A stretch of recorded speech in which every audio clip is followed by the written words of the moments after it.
Telugu moral stories. పిల్లలు, ఈరోజు ఒక మంచి కథతో మీ ముందుకి వచ్చాను.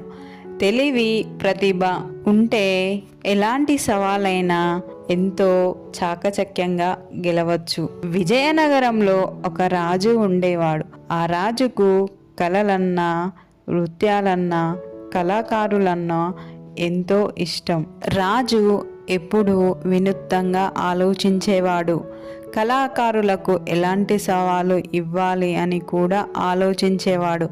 అలా ఒకరోజు రాజుకు రంగులు, పెన్నులు, పెన్సిళ్ళు లేకుండా తన బొమ్మ ఎవరు గీస్తారో వాళ్ళకి 100 బంగారు నాణాలు ఇస్తానని ప్రకటించాడు రాజ్యంలో. అప్పుడు అందరూ కళాకారులు ఎంతగానో ఆలోచించారు. రంగులు, పెన్నులు, పెన్సిళ్ళు లేకుండా ఎలా రాజుగారి బొమ్మ గీయాలి అని. అయినా ఎవరికి ఎలాంటి ఆలోచన రాలేదు. ఎవరు సవాల్ను తీసుకోలేరు.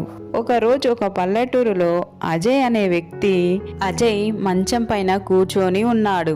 అప్పుడు అతని దృష్టి ఒక వెలుగుతున్న దీపం పైన పడింది. ఆ వెలుతురుకు గోడపైన పొగ ఏర్పడింది.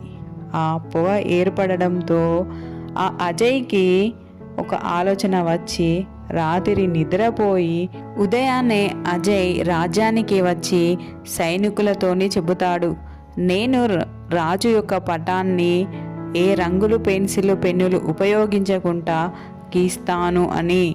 అప్పుడు వాళ్ళు అనుమతించి రాజు దగ్గరికి పంపిస్తాడు. అజయ్ ఒక దీపాన్ని, ఒక పేపర్ను తీసుకొని దీపం పైన పేపరు పెట్టి మసిబారిన తర్వాత తన వేలుతో రాజు యొక్క బొమ్మను గీస్తాడు.